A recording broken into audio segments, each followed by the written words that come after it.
मैं थक हार कर काम से घर वापस जा रहा था। कार में शीशे बंद होते हुए भी जाने कहाँ से ठंडी ठंडी हवा अंदर आ रही थी।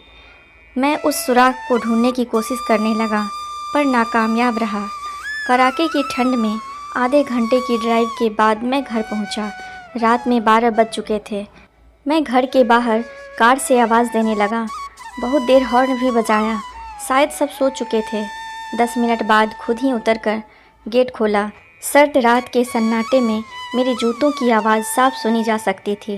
कार अंदर कर जब दोबारा गेट बंद करने लगा तभी मैंने देखा एक 8-10 साल का बच्चा अपने कुत्ते के साथ मेरे घर के सामने फुटपाथ पर सो रहा है। वह एक अधफटी चादर ओढ़े हुए था।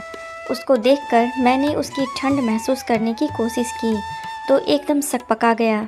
मैं महंगी जैकेट पहन रखी थी, फिर भी मैं ठंड को कोस रहा था और बेचारा वो बच्चा, मैं उसके बारे में सोच ही रहा था कि इतने में वो कुत्ता बच्चे की चादर छोड़ मेरी कार के नीचे आकर सो गया। मेरी कार का इंजन गर्म था, शायद उसकी गर्माहट कुत्ते को सुकून दे रही थी।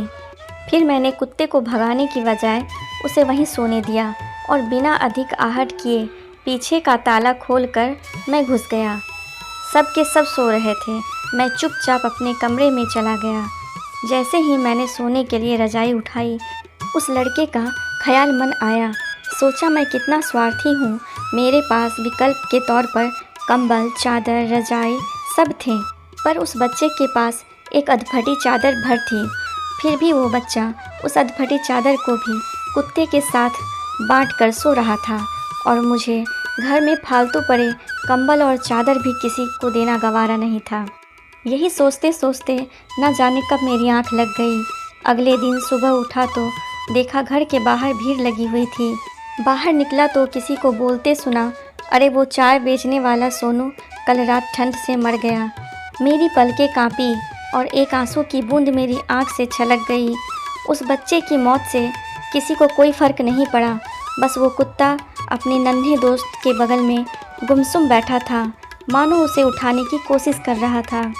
दोस्तों, ये कहानी सिर्फ एक कहानी नहीं, ये आज के इंसान की सच्चाई है। मानव से अगर मानवता चली जाए तो वो मानव नहीं रहता, दानव बन जाता है। और शायद हम में से ज़्यादातर लोग दानव बन चुके हैं। हम अपने लिए पैदा होते हैं, अपने लिए जीते हैं और अपने लिए ही मर जाते हैं। ये भी कोई जीना हुआ? चलिए एक बार फिर से मानव बनने का प्रयास करते हैं। चलिए अपने घरों में बेकार पड़े कपड़े ज़रूरतमंदों को देते हैं।